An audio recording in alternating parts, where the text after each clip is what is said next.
Tom Bower exposes Prince Harry's biggest nightmare, the nightmare that continues to haunt Prince Harry every single day, and why they are not allowing him to sleep peacefully. Bower isn't holding back as he exposes everything. A modern monarchy. Well, a modern monarchy can't include Prince Archie, Princess Lilibet. They've got to remove the titles. They've got to constrain it, and that really is what Harry rightly fears, that he will just be Mr. Harry Windsor. According to Bower, Harry's nightmare didn't begin today. It began the moment he realized that Prince William would one day inherit the throne and eventually become king. Harry knew from that moment that everything could eventually be over for him because he believed his brother would have little or no interest in bringing him back into the royal fold after everything that had happened between them. That I always thought that when William became king, he'd just banish Harry. But I think he'll banish them both and take their titles away. And now Harry might even wonder, will he take the prince title away, just to make absolutely sure there's no connection with the royal family and also his children. The Montecito couple are potentially a grave threat to the British monarchy, which altogether. Harry fears losing whatever influence he still has within the monarchy because Prince William has always made it clear that he believes in a slimmed-down monarchy. William's vision for the future leaves no room for Harry to return as a working royal, and that thought alone continues to trouble Harry. Bomb ticking. Once the king departs, I think the new king, Prince William, he wants to slim down and clean up the monarchy. Currently, Harry and Meghan still present themselves as members of the royal family because of one important thing, and that is their titles. One of Harry's biggest fears today is losing those royal titles, and that fear refuses to leave his mind. He worries that one day he could simply become an ordinary private citizen without the special status that comes with being a prince. If that happens, many of the privileges connected to his royal position could disappear, and instead of being known around the world as Prince Harry, he could simply become Mr. Harry Windsor. Harry's biggest fear is that he's about to become irrelevant as soon as Prince George hits 18. He's got a limited window to be relevant at all. He's not worried about press. He's worried about fading out as an irrelevant royal. He loves it. She loves it. They just don't like the bad stuff. Well, guess what? It's called being a public figure. Grow up and deal with it. He also worries about Archie and Lilibet and whether their titles could become an issue in the future. Harry understands that without the royal connection, much of the Sussex brand loses its value. Their titles attract attention, open doors, and help promote many of their projects. Without that royal identity, Harry and Meghan will lose all credibility. Now, Prince Harry is reportedly very sad that Prince Archie and Princess Lilibet are missing out on life with the rest of their family, and that the extensive family network that their cousins are enjoying, well, his children aren't. I don't know what this spoilt brat expects. What did he expect when he uprooted his family and went to live in Montecito, and constantly slams the royal family? I don't think he realizes how daft he really is. And I mean, he is very daft. If you've read Spare, the guy is like low IQ. Like, he's not the sharpest tool in the shed. As each day passes, reconciliation with the royal family appears to become more difficult. Harry may believe that King Charles is still willing to forgive him at some point, but according to Tom Bower, Harry's biggest concern is Prince William. He fears that William will be much harder to win over because the trust inside the palace has completely broken down. And also the pressure he's under from William, who does not want to inherit a mess. He wants the stables cleaned. Bringing Harry back into the fold after everything that has happened would be seen as a major risk. Prince William is expected to protect the future of the monarchy, and according to Bower, he is unlikely to allow anyone to create further disruption once he becomes king. Harry has burned so many bridges over the years that rebuilding those relationships now seems almost impossible. It is actually a matter of a breakdown of trust. The point about Harry was, can we trust him? And because of all the briefing and the reversals and all the somersaults, what they're really saying is, we cannot deal with this man. We don't trust the fifth in line of succession. Well, if that doesn't cast him into the wilderness, he'll notice in a few days how it will.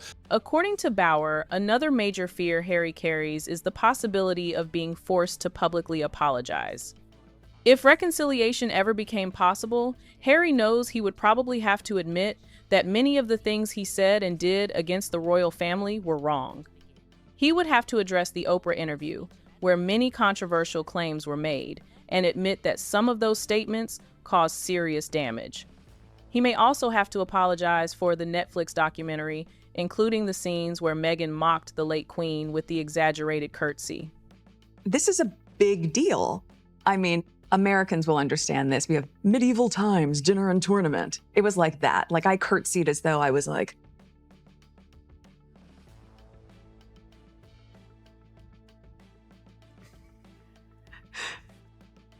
pleasure to meet you, Your Majesty.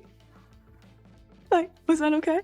He could also have to apologize for exposing private family conversations in his memoir, Spare, and perhaps even apologize to the British public for turning private family matters into worldwide entertainment. Whenever Harry thinks about all of these possibilities, according to Bauer, they become another source of anxiety because he believes Harry struggles to admit when he is wrong. His pride, Bauer argues, makes that kind of public apology extremely difficult. They did say, I don't want Harry back, but if I had to take him back, he would need to apologize to his family publicly, and he would have to apologize to the United Kingdom. Can you see a world where he is humble enough to do that? No, I can't, because I think he's too stupid to do it. I think that to actually calculate, I've got to eat humble pie, I've got to admit it's been a mistake, demands intelligence, it demands courage, it demands also self-awareness. Harry also fears that his public reputation has already been permanently damaged. After years of interviews, documentaries, television appearances, legal battles, and public statements, many people now question almost everything he says. Every new interview is examined closely, and many people no longer give him the benefit of the doubt. According to Bauer, Harry worries that rebuilding public trust may now be almost impossible, and that fear continues to follow him wherever he goes. He's self-slain. He's caused his own. It's a reputational suicide. Let's put it no milder than that. Right. And he has now got to find a way somehow to save himself. Another nightmare that keeps Harry awake at night is the future of the Invictus Games. He fears that a day could come when the organization no longer sees him as its central figure and instead reduces his role to that of an ordinary board member or supporter rather than one of its leading faces. The Birmingham Games have become a major test for him. He either succeeds in restoring confidence in the event or risks seeing everything fall apart. Because it's in Birmingham, which is a Muslim-dominated city, and Invictus has got a team from the Israeli army. So that's going to be a problem for him. There could be a clash there you're concerned about. Of course, there'll be more than a clash. There'll be real trouble. But of course, he's trying to leverage the Invictus Games, which the government has given money to, because after all, it's a very worthwhile cause for injured servicemen, with his own return with Meghan, who will use it to promote herself. There are already concerns about funding, security arrangements, public protests, and growing controversy surrounding Meghan's involvement. Many people believe that the attention has shifted away from the wounded veterans and toward Harry and Meghan themselves. Instead of celebrating injured servicemen and women, much of the conversation now revolves around celebrity appearances. Harry knows that the Invictus Games remain his biggest achievement, and if anything seriously damages the event, one of the most important parts of his public legacy could also suffer. That thought weighs heavily on him. If Harry ceases to be involved in the Invictus Games, all the sponsors will be back. Just imagine if Sir David Beckham was the head of the Invictus. Oh, wow. It'll be bigger than the World Cup. Right? Boeing, they will literally, and Airbus. All of those guys will be back. This is no longer just a nightmare.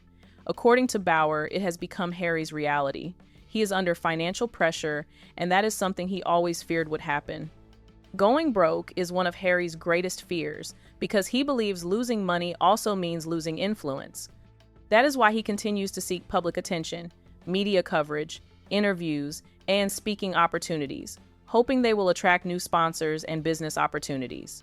He also wants to remain involved with charitable work because it helps maintain his public profile. But at the moment, he is only connected with a few major charitable projects, and even those are facing their own challenges. Harry feared a day like this would come, and according to Bauer, that day has now arrived. His nightmare has slowly become reality. Meghan and Harry's crisis, completely of their own making, is they have no major projects, no major money earners.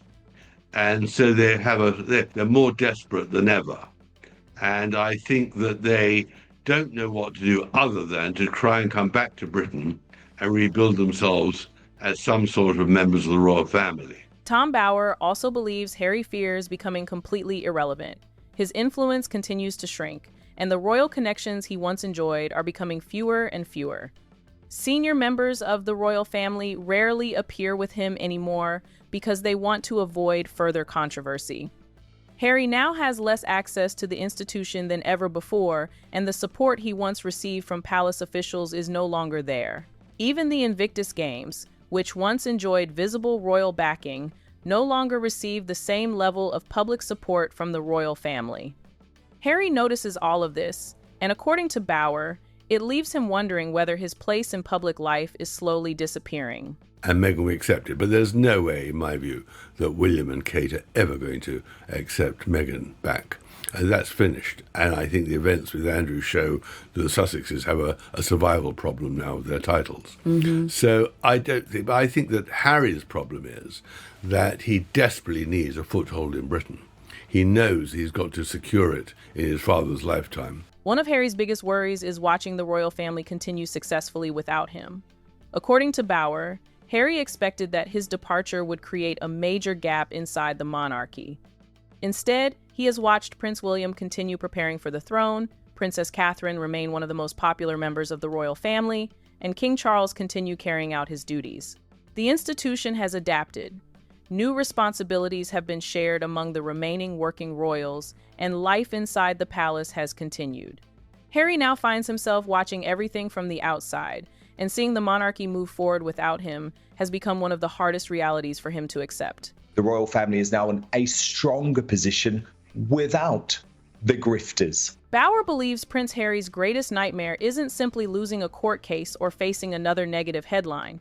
His greatest fear is realizing that the monarchy has learned to function without him. As Prince William prepares for the future and the royal family continues moving forward, Harry risks becoming not a central figure in royal history, but an outsider watching that history unfold from a distance. According to Bauer, that's what Harry fears more than anything. So, what are your thoughts? Should Harry and Meghan be stripped of their titles? Let me know your thoughts in the comments section, and don't forget to like, share, and subscribe. See you in the next video.